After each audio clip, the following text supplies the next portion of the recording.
pipsqueaks are surely one day bound for Paris. In tonight's school report, KOMU's Matt Flener looks at why a group of 7 Columbia preschoolers sound nothing like you would think. Just listen for a second, and you'll figure out there's something foreign. It's French before first grade at La Petite École Preschool. That threw Charlie Monroe for a loop as he remembered his first day in class. I was like, what's going on here? Isn't this English school or what? Lundi. It's anything but, Est-ce que... as teacher Joël Coirin speaks only in French. They are immersed in the French language. The concept is called immersion. Talk to kids exclusively in one language, and they begin to comprehend.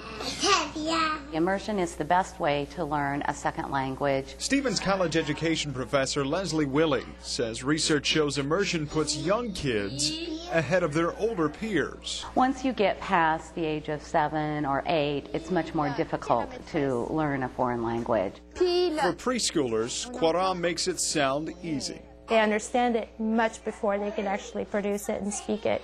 And the learning doesn't just stop here in the classroom. Research shows these 7 kids have a better chance of learning more later in life. The greatest advantage is not about learning French or Spanish or Swahili. It's really about the brain and how the brain develops.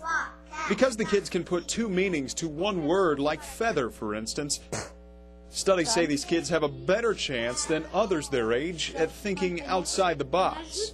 That's sold Libby Clevenger's mom. People always worry about college, how are we going to pay for college, but I think if you make your investment early in your kids' education, that it pays off big later on. The investment, by the numbers, is around $3,600 for one school year. One of the goals is that to eventually have this be available to a wider segment of the population and offer scholarships and things of that nature. And naturally is how Joël Coirin hopes her students learn their second language this year. From the sound of it, they're off to a pretty good start. For the KOMU News School Report, I'm Matt Flener. The French school is the first immersion model of its kind in mid-Missouri. It's currently accepting applications for next year. If you would like more information, you can go to our website, KOMU.com, and click on the school report.